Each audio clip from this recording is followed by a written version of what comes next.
सबसे पहली बात कि हम लोग क्या करते हैं बेसिकली कि देखिए, जो साइंस जब पढ़ा जाता है तो थ्योरेटिकल नॉलेज इसमें भी होता है, साइंस में भी, लेकिन हम लोग क्या बोलते हैं, सिस्टमैटिक पढ़ते हैं। मतलब एक स्टेप बाय स्टेप नॉलेज लेते हैं, सिस्टमैटिक सारी चीज़ें पढ़ते हैं, प्रॉपर वे में सारी चीज़ें पढ़ते हैं। तो व्यवस्थित ज्ञान की शक्ति, अर्थात जो साइंस होता है वो व्यवस्थित ज्ञान होता है, इधर उधर बिखरा हुआ ज्ञान नहीं होता है। जैसे अगर हम लोग बात करें तो एक सीढ़ी चढ़ने के बाद ही आप दूसरी सीढ़ी चढ़ते हैं। जैसे हम लोग बात करते हैं तो H2O है ना, और H2SO4, ये हम लोग केमिस्ट्री के सर कहाँ से आ गए। H2O का मतलब होता है, अगर इसको हम लोग बात करें तो ये वाटर। तो H2O इसमें क्या है, हाइड्रोजन और ऑक्सीजन को मिलाकर वाटर बना दिया जाता है। उसी प्रकार साइंस क्या है, ये साइंस है। तो साइंस में क्या होता है कि एक क्रमबद्धता से चलता है, एक व्यवस्थित ज्ञान की शक्ति होती है। देन दूसरी बात क्या है, principal based on experimentation and observation. देखिए, जो साइंस के प्रिंसिपल होते हैं वो रिजिड होते हैं, कठोर होते हैं, साइंस को बदला नहीं जा सकता है। जैसे मान के चलिए H2O हाइड्रोजन और ऑक्सीजन को मिलाकर वाटर बनता है, तो इसको ये बदला नहीं जा सकता है ना। ये एक्सपेरिमेंटेशन के बेस्ड पे है, प्रयोगों के आधार पर इनको बनाया गया है, प्रयोगों और अवलोकनों पर आधारित सिद्धांत। जितने भी साइंस के प्रिंसिपल बनाए जाते हैं वो प्रयोग, एक्सपेरिमेंटेशन के उनके आधार पर, उनके बेसिस से वो जो है निर्माण प्रिंसिपल्स का किया जाता है। देन है यूनिवर्सल वैलिडिटी, सार्वभौमिक वैधता।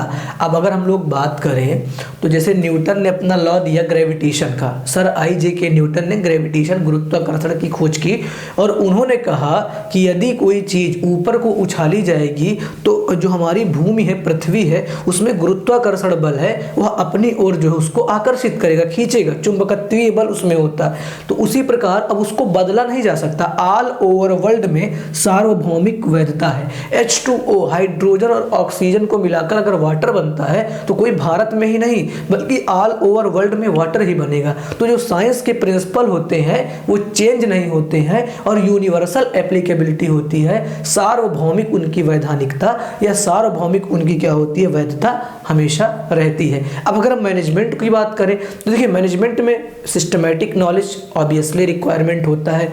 आप जो है सिस्टमैटिक नॉलेज लेते हैं। Then principle based on experimentation and observation, principle भी एक्सपेरिमेंटेशन एंड ऑब्जर्वेशन के हिसाब से बनाए जाते हैं। बट अगर हम बात करें यूनिवर्सल एप्लीकेबिलिटी या यूनिवर्सल वैलिडिटी, तो जो प्रबंध के सिद्धांत होते हैं, जो मैनेजमेंट के प्रिंसिपल होते हैं, वो यूनिवर्सल एप्लीकेबिलिटी नहीं होती है। इट मीन्स वो फ्लेक्सिबल होते हैं, वो टाइम टू टाइम चेंज होते रहते हैं, समय के हिसाब से उनको हम बदल सकते हैं।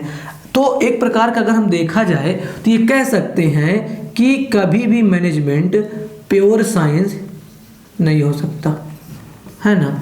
मैनेजमेंट प्योर साइंस नहीं है, साइंस है, ऐसा नहीं कि साइंस नहीं है, पर पूरी तरह साइंस नहीं है, क्योंकि सिस्टमैटिक बॉडी ऑफ नॉलेज चाहिए, principal based on experimentation and observation, ये भी बात सही है, लेकिन यूनिवर्सल एप्लीकेबिलिटी नहीं होती है। इसलिए हम ये कह सकते हैं कि जो इसके प्रिंसिपल होते हैं वो जो है यूनिवर्सल वैलिडिटी नहीं होती है, इसलिए जो है मैनेजमेंट प्योर साइंस नहीं होता है।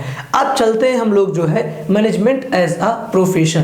प्रोफेशन में बात करें तो प्रोफेशन क्या होता है, पेशा क्या होता है। पेशे में सबसे पहले उसमें भी थ्योरेटिकल नॉलेज लिया जाता है ना। कोई भी चीज़, जैसे हम लोग डॉक्टर को देखते हैं, लॉयर को देखते हैं, चार्टर्ड अकाउंटेंट को देखते हैं, कंपनी सेक्रेटरी को देखते हैं, कॉस्ट मैनेजमेंट अकाउंटेंट को देखते हैं, है ना। तो ये जितने भी हैं ये सब थ्योरेटिकल नॉलेज लेते हैं और अपने अपने फील्ड में एकदम ये एक्सपर्ट होते हैं। जैसे यहाँ पे लिखा है well define body of knowledge, किसी भी क्षेत्र का, किसी भी सेक्टर का एकदम प्रॉपर ज्ञान लेते हैं। जैसे एक डॉक्टर है तो डॉक्टरी की पढ़ाई में MBBS कर रहा है तो उसका प्रॉपर ज्ञान लेगा, BAMS कर रहा है तो उसका प्रॉपर ज्ञान लेगा, मतलब उसी चीज़ के बारे में टोटल एकदम विशेषज्ञ बनना किसी भी चीज़ का, तो उसी चीज़ के बारे में वो अध्ययन करता है। ज्ञान का अच्छी तरह से प्रकटीकरण या ज्ञान का अच्छी तरह से एब्जॉर्वेशन या ज्ञान को अच्छी तरह से अधिग्रहण करना। फिर रिस्ट्रिक्टेड एंट्री। अब ये बताइए कि अगर कोई लॉयर की पढ़ाई करके लॉयर बन जाता है तो अनदर पर्सन जब तक उसके पास डिग्री नहीं है तब तक वो लॉयर का काम नहीं कर सकता।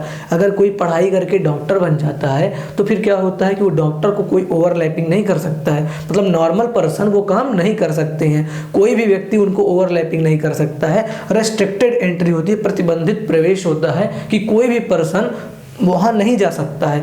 और जो डॉक्टर है वही मरीजों को देखेगा, नॉर्मल हम लोग मरीजों को नहीं देखेंगे। हम टीचर हैं तो हम ही स्टूडेंट को पढ़ाएंगे, सारे लोग आके स्टूडेंट को पढ़ाना नहीं कर शुरू कर देंगे, है ना। बेसिकली थर्ड पॉइंट है प्रोफेशनल एसोसिएशन, व्यावसायिक संघ। अब देखिए ये बहुत इंपॉर्टेंट टॉपिक है कि जो जैसे मान के चलिए हम लोग चार्टर्ड अकाउंटेंट अगर देख रहे हैं तो हर एक सीए के लिए अलग एक एसोसिएशन बनाया गया, एमबीबीएस के लिए मेडिकल एसोसिएशन बनाया गया, है ना। चार्टर्ड अकाउंटेंट के लिए ICAI, institute of chartered accountant of India, और आईसीडब्ल्यूए उसके लिए बनाया गया, सीएमए के लिए, है ना। लॉयर के लिए यूनियन संघ लॉयर वाला बनाया गया। तो हर एक जितने भी प्रोफेशनल कोर्स हैं उनके लिए एक अलग अलग क्या बना दिया गया है, प्रोफेशनल एसोसिएशन और व्यावसायिक संघ बना दिए गए हैं। उनके आधार पर उनको क्या मिलता है, डिग्री मिलती है, जिसके हिसाब से वो वैल्यूएबल रहते हैं और उनको ये अथॉरिटी दे दी जाती है कि वो वर्क को आसानी से कर सकें। इसके बाद एथिकल कोड ऑफ कंडक्ट, नैतिक आचार संहिता। जब कोई पर्सन डॉक्टर बन जाता है, जब कोई पर्सन लॉयर बन जाता है तो कुछ आचार संहिता, कुछ कोड ऑफ कंडक्ट का पालन करना पड़ता है। कि जैसे अगर मान लीजिए हम टीचर हैं तो हमको कुछ कोड ऑफ कंडक्ट है हमारे कि हम ईमानदारी से स्टूडेंट्स को पढ़ाएंगे, कम फीस में पढ़ाएंगे, कभी अपना प्रॉफिट नहीं देखेंगे, बल्कि एक अच्छी सर्विस प्रोवाइड करेंगे, गलत चीज़ें नहीं आपको प्रोवाइड करेंगे। कुल मिला के टीचर आपका हमारे ऊपर विश्वास है, बिलीव है, तो हम आपको अच्छी से अच्छी चीज़ें प्रोवाइड करेंगे। उसी प्रकार एक चार्टर्ड अकाउंटेंट गलत बैलेंस शीट नहीं बनाएगा, अच्छी तरह अकाउंटिंग करेगा, है ना। हर एक कंपनी का जो है प्रॉफिट एंड लॉस अच्छी तरह से मिलाकर ही जो है गवर्नमेंट को टैक्स दिलवाएगा। लेकिन आजकल लोग कोड ऑफ कंडक्ट का पालन थोड़ा कम कर रहे हैं। फिर इसके बाद सर्विस मोटिव, सेवा उद्देश्य।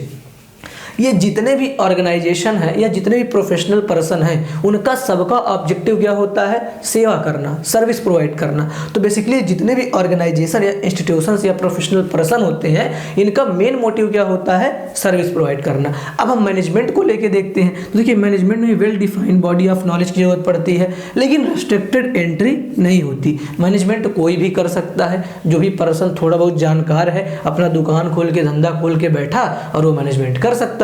तो इसमें रेस्ट्रिक्टेड एंट्री नहीं होती है। प्रोफेशनल एसोसिएशन मिलता है, लेकिन ये जरूरी नहीं कि आप एसोसिएशन से कोई डिग्री प्राप्त कर ली है तभी आप मैनेजमेंट कर सकते हैं। एथिकल कोड ऑफ कंडक्ट होता है और सर्विस मोटिव भी होता है। तो इसलिए हम यह भी कह सकते हैं कि मैनेजमेंट एज अ प्रोफेशन तो है, लेकिन ये प्योर प्रोफेशन नहीं है। तो ना मैनेजमेंट प्योर प्रोफेशन है, ना मैनेजमेंट प्योर साइंस है, मैनेजमेंट केवल और केवल प्योर आर्ट है। तो मैनेजमेंट को हम देख सकते हैं तो प्योर आर्ट है मैनेजमेंट।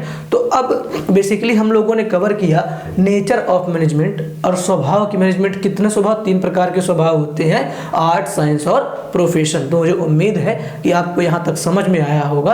अब हम लोग नेक्स्ट वीडियो में क्या देखेंगे कि बेसिकली लेवल ऑफ मैनेजमेंट क्या होते हैं और फंक्शन ऑफ मैनेजमेंट क्या होते हैं। तो आज के लिए इतना ही बच्चों, मुझे उम्मीद है कि आपको वीडियो अच्छा लगा होगा। और अगर वीडियो आपको अच्छा लगा तो वीडियो को लाइक करें, कमेंट करके हमें ज़रूर बताएं कि आपको वीडियो कैसा लगा। और हाँ, ज़्यादा से ज़्यादा शेयर करें ताकि हमारा वीडियो सब तक पहुंच सके। धन्यवाद।